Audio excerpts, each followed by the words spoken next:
But we have the story from Post Millennial. This is just happening now. Breaking news, Twitter temporarily closes office buildings, suspends employee access. On Thursday, it was revealed that Twitter had temporarily closed its office buildings and suspended access badges. The offices are expected to reopen Monday, November 21st, giving Elon Musk and his team a chance to sort things out. Sort what out? No details as given why. They just basically shut down. We're hearing this is because Elon Musk and his team are terrified employees are going to sabotage the company. Also, they're still trying to figure out which Twitter workers they need to cut access for. Schiffer reported that employees were being told to continue to comply with company policy by refraining from discussing confidential company information on social media, with the press, or elsewhere. This is interesting. Elon Musk effectively performed a hostile takeover of a woke institution. Yes. These people are whiny baby children and are imploding, and this is what happens when you do. It's fascinating. It's imagine like you're on the high seas and you board the enemy ship. They're not just going to be like, well, I guess we work for you now. Well, it was like this comical employment where you're getting insane amounts of money. You're, riding a scooter through the office. It's just this insane job that you could have, and now they don't know what to do. There's no, it's not even realistic. I mean, the Twitter headquarters is basically like a daycare. Have you seen the video, the day in the life of a Twitter employee? And they have meditation rooms and game rooms and lattes and whatever. Wine bar. On a roof. Yeah. Yeah. Yes, they're these little latte liberals who are like basically working in a giant daycare, and they're going online and complaining about their boss, and then being like, "Why did I get fired? He's this big evil man." But he wouldn't have done anything if they weren't complaining about him publicly. Yeah, Patrick Bateman in the 80s would seem like a harder worker than anybody at Twitter. Maybe what needs to happen is Elon just buy all the companies, and then they all just fall apart. Oh, that would be great. Grab Facebook. Grab CNN. I would love it. I would like it if flat on its own. It's falling apart. They are doing a great job. They just did a massive layoff too, didn't they? What was it? 10,000 employees Something they're like laying that. off. Mm-hmm. Yeah, but Zuckerberg was right to try something new with Meta. Yeah. True, with true. AR stuff, because Facebook itself as a company is aging out of existence. Yep. That's it. They're going AOL. That's what everyone thought was going to happen. Good riddance. MySpace. Get out of here. I'm sick of your crap. Yeah, but TikTok is replacing them. Yeah. But at the same time, okay, fine. But that empire was absolutely evil with how they worked and orchestrated larger psyopses against the American people, how they censored people. I think we are seeing a digital transition. I think what we're seeing at Twitter is some kind of civil war happening inside of that company. Obviously, I would not want to be at the helm of being in charge of thousands of woke employees. Project Veritas did an undercover video. One of the employees at Twitter said that they worked 4 hours a week. Okay? Imagine having to deal with those kind of entitled individuals that just want to be at a wine bar the whole time. It would be extremely difficult to get anything done here. I'm still waiting for Elon Musk to bring people back that were banned, but I could see a lot of internal battles, a lot of internal fights happening right now just basically on that one particular issue, the unbannings. I think this is personally, just from my own speculation, what this is all about. And there's probably some people at the company saying, I will jeopardize this, I will expose this, I will say this, I will destroy this company. I will tell people how many bots are on this company if you allow Donald Trump to be on this platform, or Project Veritas, or all the other dozens of individuals, or Babylon Bee, or everyone else that should have not been banned. Do it. The issue is the advertisers, though. He's really struggling with trying not to bankrupt this company by, throwing all the advertisers to the wind. I think that's why he was so quick to try the Twitter Blue stuff too, which obviously was rolled out a little too quickly. I think he knew that. Yeah, he did. But so I think that's why we're not seeing a lot of these unbannings yet, is because he's trying to really grapple with, and why he's getting rid of some of the staff is he needs it on the right track to tell advertisers, hey, this is where we need to go. This is probably why he didn't want to buy it. He tried backing out. He saw the data and then realized that the reason Twitter is doing this is because of advertiser pressure. And that if he goes in and makes these changes, then the advertisers drop, there's no money, and the company's gone. And so they were like, good luck, buddy. But that's why as soon as he comes in, like you said, Twitter Blue, right now, everyone sign up. Or government pressure. I already did.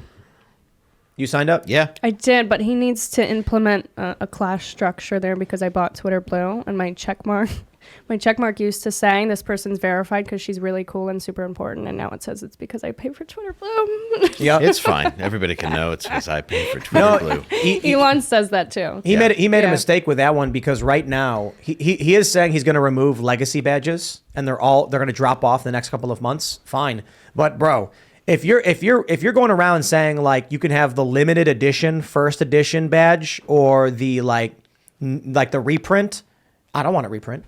No. Like, why am I going to pay for that? Okay, and Tim, you know, the mentions are really bad. Luke, you know Yeah. that it's really hard for us to sort things, not to be an elitist Twitter prick, but Well, it's I really agree, bad. yeah. You know, I can't see, you can't see anything that's notable or there's that so many needs your plebs. attention. It's really... I only talk to important people. That's what you're saying. So let me tell no, you it's guys. hard to, you know, when you use it for business too, it's hard to sort through the mentions now. It's kind of a my nightmare. mobile app is the Twitter beta app, which I've not updated. And O'Rourke? Yes. And my mentions are the same as they've always been. Anyone who bought Twitter Blue does not appear verified on this app. Really? Yeah. So I noticed because we got Twitter Blue for Timcast News because I was like, I want the news organization to have a verification badge on it. And so I logged on my phone and there's no badge. And I was like, what? I was like, what am I paying for? And then I looked online and it was there. And I was like, huh? Then everyone started saying mentions were busted. And I pulled up my phone and looked and I'm like, the only people in my mentions are legacy verified people. And so So you're not updating. I'm not updating the app. I'm not updating. No. See, Tim's he's an elitist prick too. Well, so he's earned it. but this is interesting. I already have a section for everyone. If you tweet at me and you're talking at me and you have you have a standard account, that's fine. The verification tab doesn't need to be the elites or anything like that. But it does create a space where the people who are interacting with me are working for some company or something like that. Right. So then it's typically what I see is journalists talking about stuff or people I know and have worked with talking about stuff. Now, with the Twitter Blue verification, I'm hearing people say like they lost that feed of their colleagues. Yep. So he's got to figure out filters for this stuff. Yeah, but I think he rolled it out so quickly that because he just wanted to give a cushion to everything that's going on with the advertisers. But I don't really think there's a way around that. He's just got to let go that the advertisers, they're not going to care. If he lets these people back on the platform, the advertisers are gone. Well, what I don't like is that he created the second verification, the official tag now. Like, wow, dude. So Yeah, it's confusing and weird. And, it's like, and it's right. not- And- and why and- does the corporate media have Like it? him. And Right. it just... And how do I get it for Timcast News, huh? I want to be double verified. Yeah. What do I got to do, huh? We are changing Liquid Johnson? Yeah. Huh? How are we going to make sure he gets into office with this kind of shenanigans going on? I know. You know what's going on here. Not to I mention, think, too, with a lot of the people, though, that the age that are working for him, the fact that that's kind of the mentality of that group, is there a way that he can actually control his employees? I mean, how do you really know? I mean, aren't they kind of all against him, minus a small percentage? I'll tell you the I don't know challenge. if it's true or not. The challenge is best described this way. If you have a storefront in any city and It's not on fire. you put a sign in the window that says you support Trump. In the middle of the night, a guy puts on a mask and throws a brick through your window, causing you thousands of dollars in damages and potentially shutting your store down for the day. You call the police. What are the police going to tell you? Oh, You have insurance? yeah. They said, well, what are we supposed to do about it? You say, I don't know. Stop the guy. How? I got video footage of him. Okay, it's a guy in a hoodie. What do you want us to do? Forensic analysis, CSI, dust for prints, track every servant. It's not going to happen. So Elon Musk knows this. If someone does sabotage the company, sure, he can look in the logs, but I would guarantee you that if one of his employees committed a felony against him, law enforcement would do nothing about it. No. It's probably true.